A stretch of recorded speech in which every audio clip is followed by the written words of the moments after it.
Hello पढ़ाई करने वाले मित्रों, learning platform visual art and GK tutorial पर आपका स्वागत है। दोस्तों, आज का वीडियो है भारतीय समकालीन कलाकार भूपेन खक्कर जी का परिचय। अगर आपको वीडियो पसंद आता है तो लाइक कीजिए, अपने स्टडी ग्रुप में शेयर कीजिए, और अगर आपने इस चैनल को अभी तक सब्सक्राइब नहीं किया है और पसंद है आपको तो इसे सब्सक्राइब जरूर कर लीजिए। साथ में बेल आइकन प्रेस कर दीजिए, जिससे जो भी वीडियो मैं अपलोड करूं उसका नोटिफिकेशन आपको मिलता रहे। तो आइए जानते हैं भूपेन खक्कर जी का परिचय।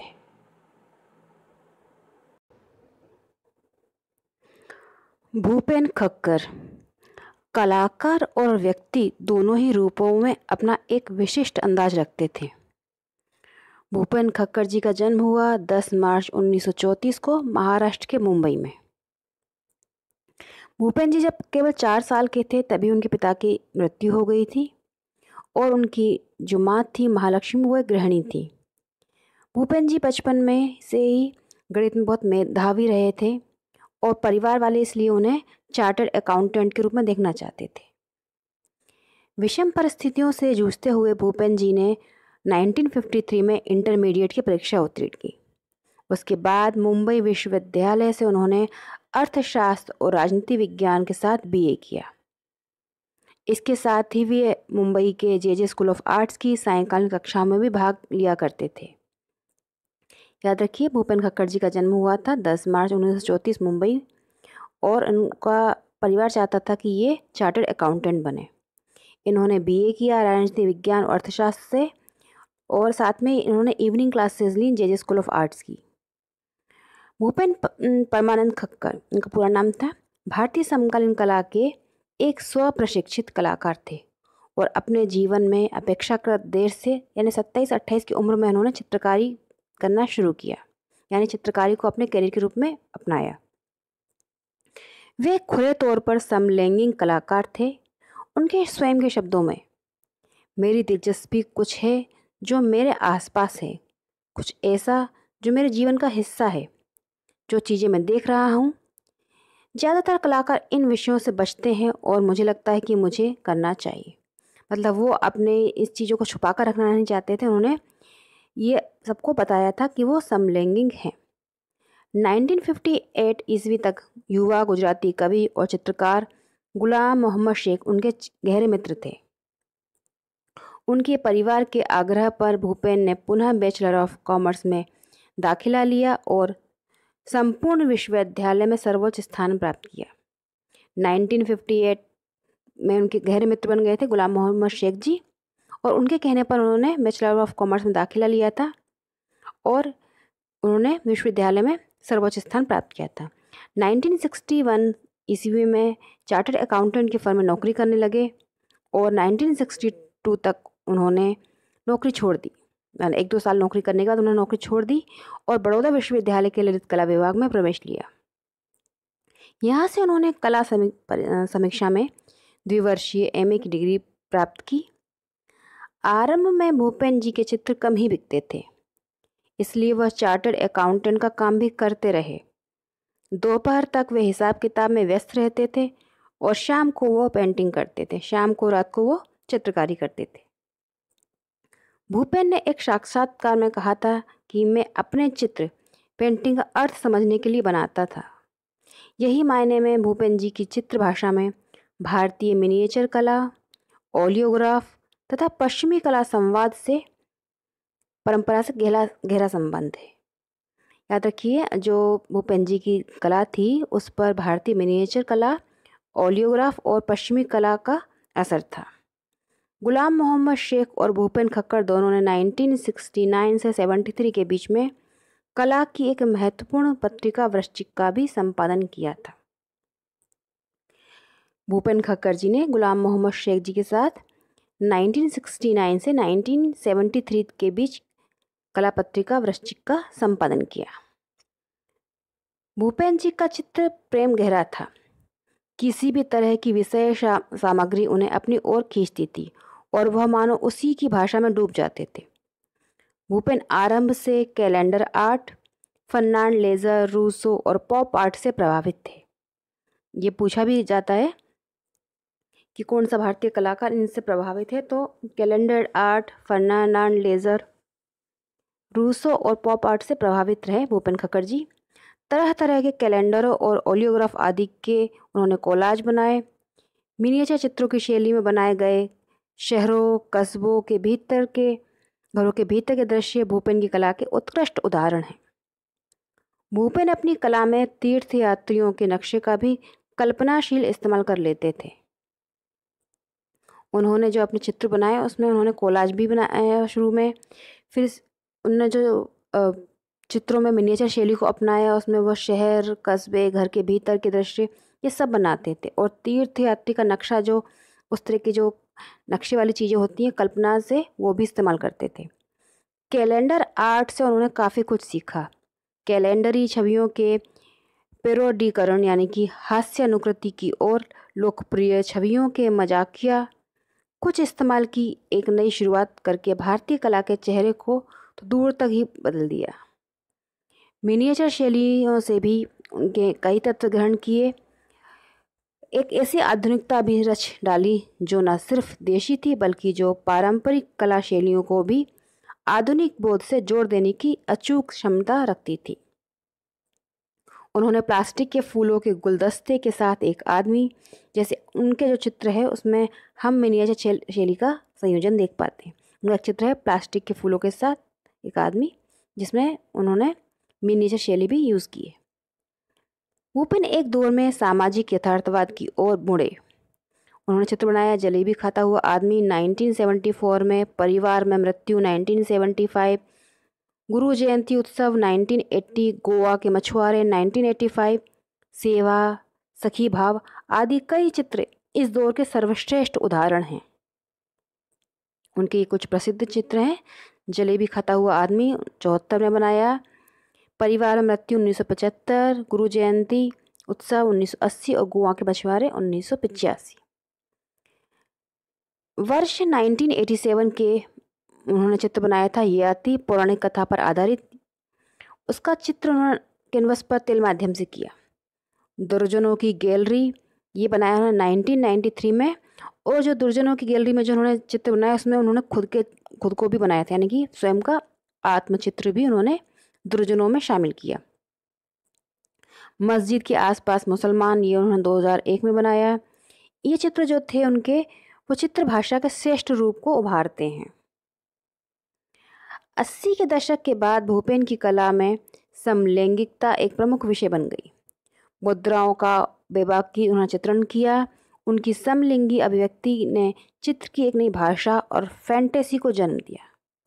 स्वयं भूपेन ने यह स्वीकार कर चुके हैं कि वह अपने समलिंगी यानी होमोसेक्सुअल होने को लेकर लंबे समय तक मित्रों से भी छुपाते रहे। 70 के दशक के अंत में ब्रिटेन प्रवास के दौरान भूपेन अपनी इस छवि को सार्वजनिक करने का साहस जुटा सके। और जाहिर है कि कुछ कला प्रेमियों के लिए यह बात चौंकाने वाली थी। उन्होंने स्वयं को सलमान रुश्दी के उपन्यास द मूर साई में अकाउंटेंट के रूप में चित्रित किया। खक्कर ने बाद में सलमान रुश्दी का एक आत्मचित्र भी बनाया जिसे उन्होंने द मूर कहा और जिसे अब नेशनल पोर्ट्रेट गैलरी लंदन में रखा गया है। ये बनाया हुआ चित्र द मूर टाइटल से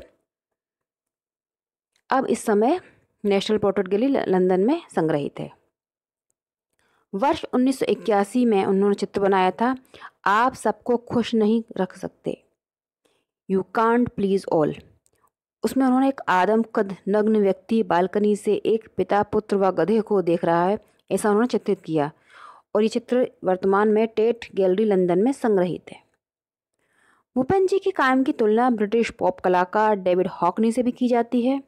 भूपेन हार्वर्ड हार्डकिन के साथ भी लंबे समय दोस्त रहे। इसी समय वे पॉप आर्ट से प्रभावित हुए थे। स्केच बुक वे हमेशा अपने साथ रखते थे। इस तरह धीरे धीरे भूपेन का काम और नाम दोनों ही मशहूर हुआ और उनका काम बिकने लगा। उनके पास एक चतुर कला दृष्टि थी। वह जासूसी उपन्यासों के भी प्रेमी थे और जेम्स बॉन्ड के पोज में वह फोटो भी खिंचवाते थे। आंद्रेई तार्कोव्स्की की फिल्म थी सोलेरिस जो 1972 में बनी थी, वह उनकी पसंदीदा फिल्म थी। ये science fiction film art film थी। भूपेन बहुत ही सहज थे। जब हमारे देश में आधुनिक कलाकार अपनी प्रदर्शनियों के उद्घाटन के लिए फ्रांसीसी राजदूत खोज रहे होते थे तो भूपेन किसी आम आदमी को इस काम के लिए बुलाते थे। निजी जीवन में भूपेन वामपंथ से प्रभावित, विनम्र और बहुत धीरे धीरे बोलने वाले लगभग एक गांधीवादी थे।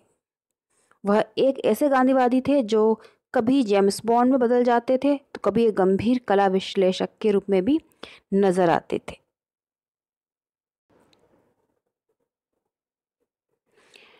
भूपेन जी की सर्वश्रेष्ठ कृतियों में जनता वॉच रिपेयरिंग जो 1972 में बनाई, और यह विवान सुंदरम जी के पास है 1972 का कैनवस पर तेल रंग में। Tiger on the bridge 1968 canvas पर तेल रंग, ललित कला अकादमी नई दिल्ली में है। क्रिकेटर 1970 का तेल माध्यम में, ललित कला अकादमी नई दिल्ली में संग्रहित है। विल्टशायर लैंडस्केप ये तेल रंग में है जो अब वॉशिंगटन में है। शिवा ये 1984 का है, कागज पर जल रंग, यह निजी संग्रह में है। सेरेमिक सेकंड जल रंग में है, ये वॉशिंगटन में है। सिल्वर रेन 2002 का है जल रंग और ये वॉशिंगटन में है। लोटस 1993 का है, कागज पर सिल्क स्क्रीन प्रिंट है, ये वॉशिंगटन में है। तोप के साथ शेर, घड़ी बनाने वाले, नाश्ता घर, फैक्ट्री में स्ट्राइक आदि उनके कुछ प्रमुख चित्र हैं। भूपेन जी ने मुंबई में 1965 ईस्वी में अपनी पहली एकल प्रदर्शनी की। तब से अब तक उन्होंने कई प्रदर्शनियां की। Mumbai, Delhi, London, Washington, Paris आदि कई स्थानों पर उनके काम प्रदर्शित हो चुके हैं। जर्मनी, जापान, इटली और स्पेन जैसे देशों में भी उनके चित्रों की प्रदर्शनियां हुई। इन्हीं में मैड्रिड यानी कि स्पेन में लगाई गई उनकी एक रेट्रोस्पेक्टिव प्रदर्शनी शामिल है। दिल्ली के राष्ट्रीय आधुनिक कला संग्रहालय में भूपेन का एक प्रसिद्ध चित्र हमाम खाना जो बोर्ड पर तेल रंग में बना है सुरक्षित है। सलमान रुश्दी के निजी संग्रह में भी उनका एक चित्र है। अब आइए उनके मिले हुए सम्मानों पर नजर डालते हैं। वर्ष 1983 में खक्कर जी को मध्य प्रदेश सरकार का प्रतिष्ठित कालिदास सम्मान प्राप्त हुआ। उस साल पुरस्कार हेतु गठित ज्यूरी में फिल्मकार अरुण खोपकर व अन्य ने जब भूपेन खक्कर जी का नाम प्रस्तावित किया तो एक सदस्य ने यह कहकर विरोध जताया कि भूपेन समलिंगी हैं। काफी बहस के बाद भूपेन जी को यह सम्मान दिया गया। 1986 में उन्हें एशियाई परिषद की स्टार फाउंडेशन फेलोशिप दी गई। 1984 में कला में उत्कृष्ट योगदान के लिए भारत सरकार के पद्मश्री पुरस्कार से अलंकृत हुए। 1984 में भूपेन जी को पद्मश्री मिला। वर्ष 2000 में खक्कर जी को एम्स्टर्डम के रॉयल पैलेस में प्रिंस क्लॉज पुरस्कार मिला और साथ ही उन्हें अन्य पुरस्कार भी मिले। 8 अगस्त 2003 को 69 साल की जब उनकी एज थी तब उनका निधन हो गया था बड़ौदा में। भूपेन जी एक ऐसे चित्रकार थे जिनका काम हर समय के लिए किसी न किसी रूप में प्रासंगिक बना रहेगा। भूपेन जी द्वारा 1982 में बनाई गई उनकी एक painting two man in Banaras जिसकी रिकॉर्ड नीलामी हुई 22.39 करोड़ में यानी कि लगभग $3.2 मिलियन में। यह नीलामी 10 जून 2019 को ब्रिटेन के सोथबी नीलामी घर में हुई। खक्कर जी की यह पेंटिंग समलैंगिकता को खुलकर प्रदर्शित करती है जिसमें उन्होंने 2 नग्न पुरुषों को आलिंगन करते हुए दिखाया है।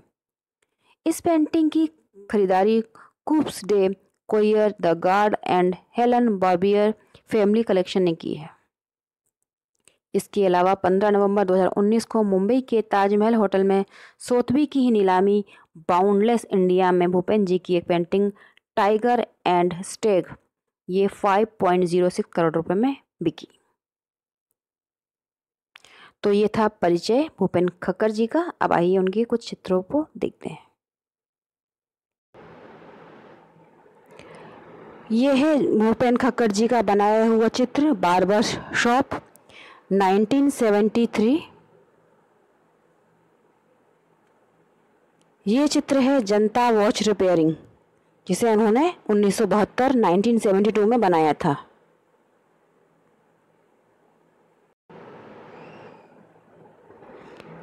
ये है भूपेन खक्कर जी का बनाया हुआ चित्र यू कांट प्लीज ऑल, आप सबको खुश नहीं रख सकते 1981, oil and paint on canvas.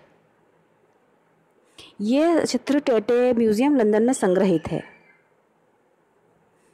यह है भूपेन खक्कड़ जी का बनाया हुआ चित्र, window cleaner 1982, oil on canvas, 36 into 36 inch की माप है। यह है भूपेन खक्कड़ जी का बनाया हुआ चित्र, टाइगर एंड स्टैग 1970। ये जो चित्र है भूपेन खक्कड़ जी ने सलमान रुश्दी का जो बताया था मैंने पोर्ट्रेट बनाया है द मूर के नाम से, जो अब नेशनल पोर्ट्रेट गैलरी लंदन में है। ये Death in the Family 1978, Bhupen Khakhar ji का बनाया हुआ चित्र। ट्विंस 1990 में बनाया है उन्होंने चित्र। ये चित्र है मैन विथ प्लास्टिक फ्लावर। ये भूपेन खक्कड़ जी का बनाया हुआ चित्र टेलर शॉप का है। ये उन्होंने ऑयल ऑन कैनवस बनाया है 1972 में। ये उनका बनाया हुआ एक कपड़े पर उन्होंने पिलो पर कुशन पर बनाया है, ऑयल ऑन कैनवस उस तरह से उन्होंने लिखा है इसमें। 1979 का है ये। Hawkins house on hand painted cushion, ये उन्होंने बनाया था। ये बनाया है एट न्यू जर्सी 1986 में, ऑयल ऑन कैनवस है उनके सारे चित्र लगभग। तो दोस्तों ये थे कुछ चित्र और कला परिचय भूपेन खक्कड़ जी का। आपको ये वीडियो कैसा लगा कमेंट करके बताइएगा। पसंद आता है तो शेयर ज़रूर करें और कमेंट्स करें। गुड लक, जय हिंद।